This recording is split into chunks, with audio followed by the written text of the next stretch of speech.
Hello Cancer, welcome dito sa aking channel, Kapalaran 888. Welcome guys. Alamin natin ang weekly tarot reading mo. So ito ay para sa last week ng September 2024. So ano ba ang mensahe na para sa iyo? Okay, Cancer. Okay. Number 29, number 31, and number 30. So, nakikita natin dito, Cancer, na single ka ba?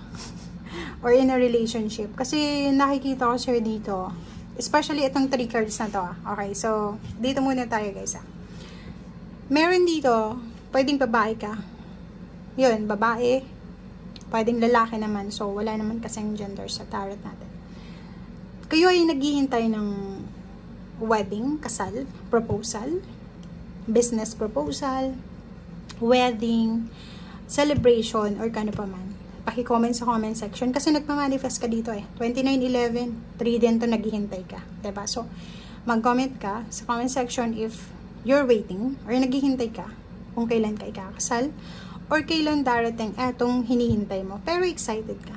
Excited ka and alam mo Cancer na darating ito. So, pwede siyang promotion sa trabaho, pwede siyang pera, lump sum of money. Okay, so pwedeng mga payouts, ganito, mga winnings, parang ganun. Pero, literal dito, kasal. Pwedeng may naghihintay dito ng wedding date niya, or ng honeymoon, or gano'n pa. Ito yung maganda. Kasi, meron ditong balance eh. Merong stability. Diba? So, parang sinasabi ng barahan na may liwanag. So, kung naghihintay ka, pwedeng 3 years ka nang naghihintay, 11 years, 11 months, 3 months, 3 weeks, 3 days, or kung ano pa man itong hinihintay mo, sinasabi ng barahan na may liwanag sa unahan mo, sa end of the tunnel. So, kung ano mo itong imbalances, mag-comment ka sa comment section, i-comment mo kung ano yung mga imbalances, unbalance sa buhay mo. Like for example, health, family, sa anak mo, sa apo, sa pamilya. Comment sa comment section. Kasi, financially, mayroong parating. So, especially kung ikakasal ka, pero feeling mo walang pera. Feeling mo hindi ka makakuha ng specific amount of money para sa kasal mo or sa kung ano pa man. So, dito siya sinasabi na money to eh. So, wag kang mag-alala kasi may liwanag. So, may way out, may solusyon, may resolution sa kung ano man to na hinihintay mo or kailangan. Okay. Thank you.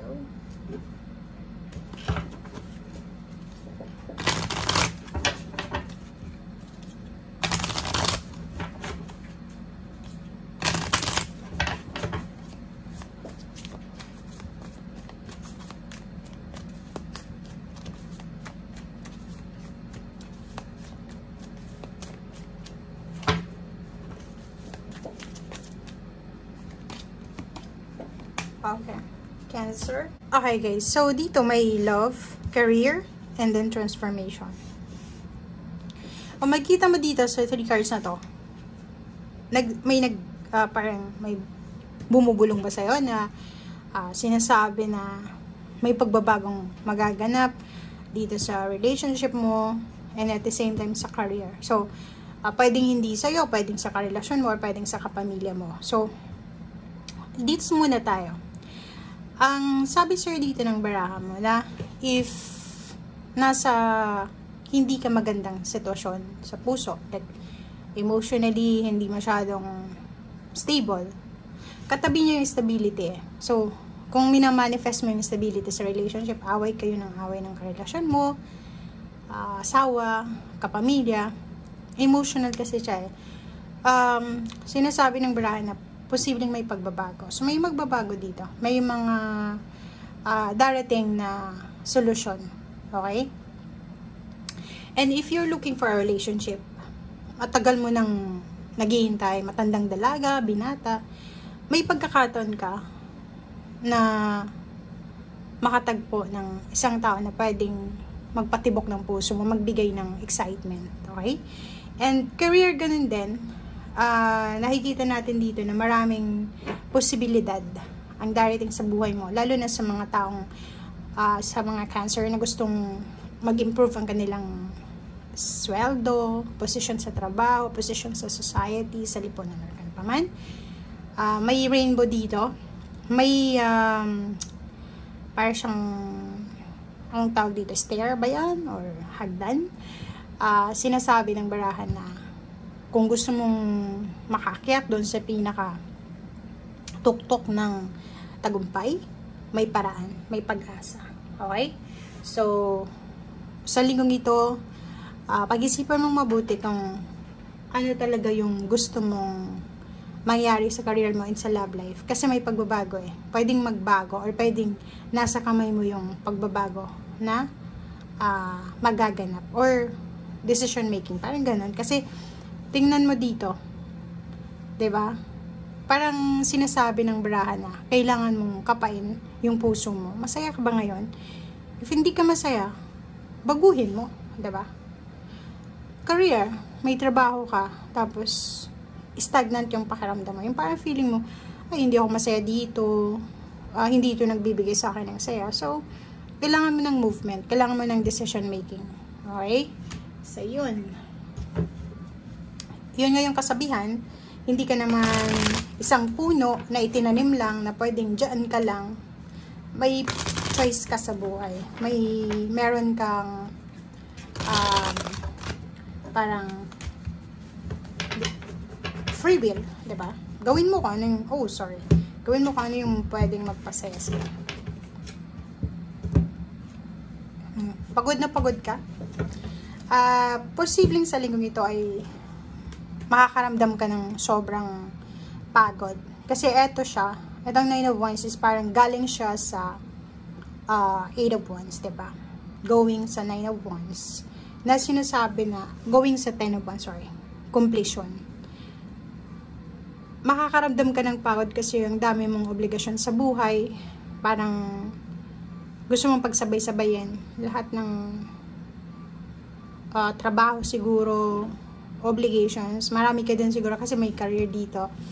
Ang dami mong gustong i-provide sa family mo. Parang ganun. May breadwinner siguro dito. Parang breadwinner to. Kasi itong career na to is parang yung iba sa inyo, hindi kayo kontento. Hindi kayo masaya sa ginagawa nyo, sa trabaho nyo. Pero pagod na pagod kayo. So parang, ang sabi ng transformation card dito, na kung gusto mo ng pareho yung pagod na nararamdaman mo, mataas yung sweldo, change, 'di ba? Hanapin mo kung saan ka pwede. Tingnan mo, 'di ba? May choice ka. So yun na nga, applicable na naman dito yung kahoy, 'di ba? Hindi ka isang puno na nandyan lang itatanim sa isang lugar. Malaya ka. You are free to explore. Free ka na hanapin kung saan ka magiging kampante, magiging masaya, magiging stable. Decision making, judgment. 'Di ba? Lumabas ka diyan sa comfort zone mo, lumabas ka sa kung nasaan ka man ngayon. Literal yan. Matagal ka na bang unemployed? Or matagal ka nang naandyan sa probinsya, naandyan sa Pilipinas, dati kang OFW. Gusto mo bumalik sa dati? Gawin mo. Tingnan mo. Sinasabi ng baraha, wag mo nang hintayin pa. 'Di ba? Wag mo nang ihang, wag mo nang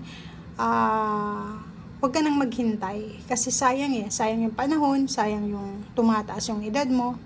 Kailangan mong gawin ngayon as soon as possible. Okay? 'Di ba?